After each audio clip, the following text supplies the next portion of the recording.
BigCountryPreps.com. I'm Evan Wren, and this is the Countdown to Two-A-Days series. Our daily look at an area football team and the key questions we'll be answering about that team in our August 16th preseason football preview here at Big Country Preps. I'm with my partner, Dan Youngblood, via Zoom. And tonight, Dan, we are talking about the Brownwood Lions, one of the most storied programs in Big Country history. Yeah, and this Brownwood team in particular is kind of one of the more interesting in all of the area this year, in that this team returns 9 starters on the defensive side of the football and just 1 on offense. Only quarterback Icall is back as a starter from last year's 10-3 team.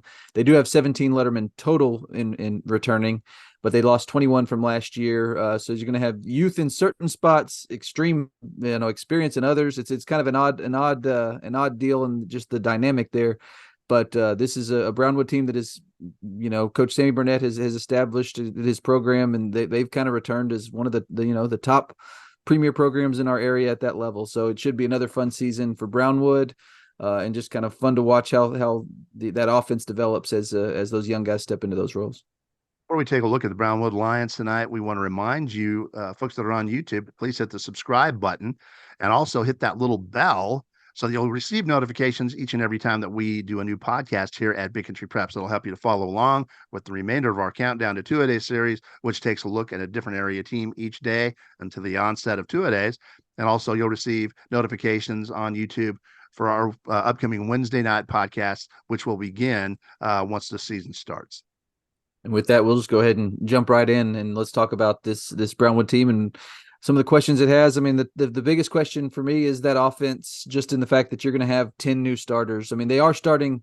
If you have to return 1, I call is a pretty darn good one to return. You're talking about a kid who rushed for almost 1,000 yards, passed for almost 2,000, one of the more exciting players in all of the Big Country, a true dual threat quarterback.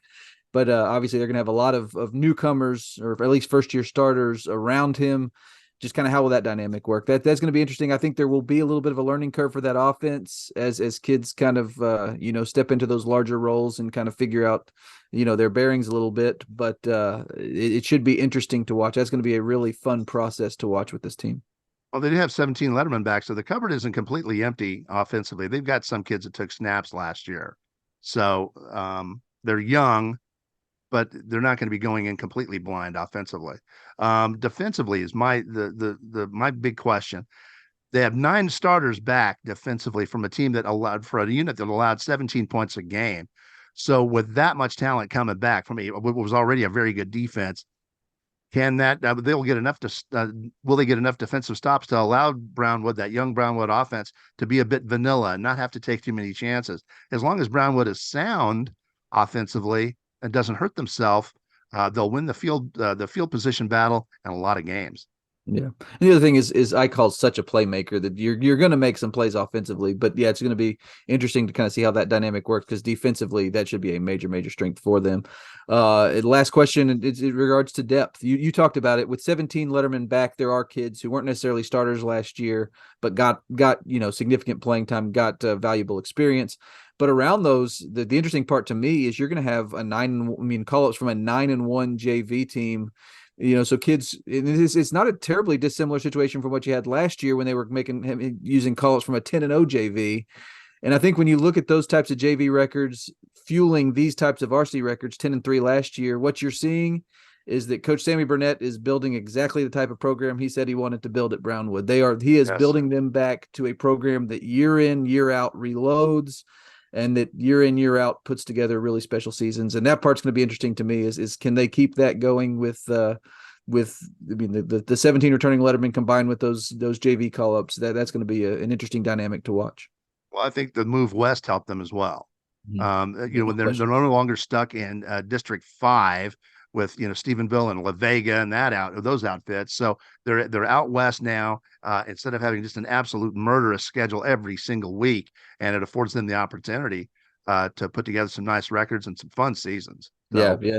And Stephenville is a much more fun game as a non-district game than it is as a district game. And they're still playing with the non-district. Yeah. Right. With that in mind, let's go ahead and look at their regular season schedule. On October 25th, They travel to Wiley for what should be a really good district opener. That was a great game last year in Brownwood. I'd expect it to be again this year. September 1st, they host Marble Falls, followed by another home game against Burnett on September 15th. They go back on the road to take on Glenrose before returning to Brownwood for their final two non-district games against Waco Connolly on the 22nd of September and Stephenville, as we mentioned before, on the 29th. And that leads them into district. So a really strong non-district schedule. Should get them ready for district play.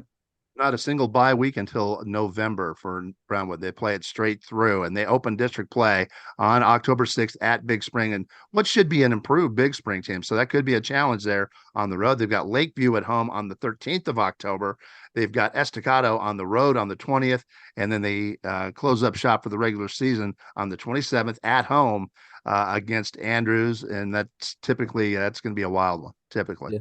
And this is only a 5-team district, but honestly, it's probably a little better than it gets credit for being, in that Andrews has obviously had a lot of success. Estacado's had a lot of success over the years. Big Spring should be improved, and then Lakeview was much better last year than they've been in recent years. So maybe even they're taking step forwards as well. I think Brownwood's the favorite again, but this should be a fun district race. All right, with that, it's about time to wrap up tonight's edition of the Countdown to Two-A-Days series, the Brownwood Lions. But before we do that, we want to remind you, August 16th is the big day here at Big Country Preps. That's the day that we release our annual preseason football preview, which is the most comprehensive look at Big Country high school football of any media source in the entire state of Texas. We'll have more than 40 11-man previews.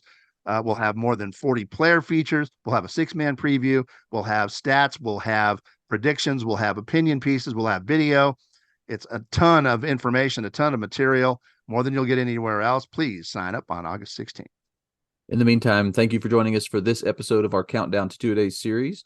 And make sure you join us again tomorrow when we will be talking about the Brownwood Lions arch rival Stephenville Yellow Jackets here at BigCountryPreps.com.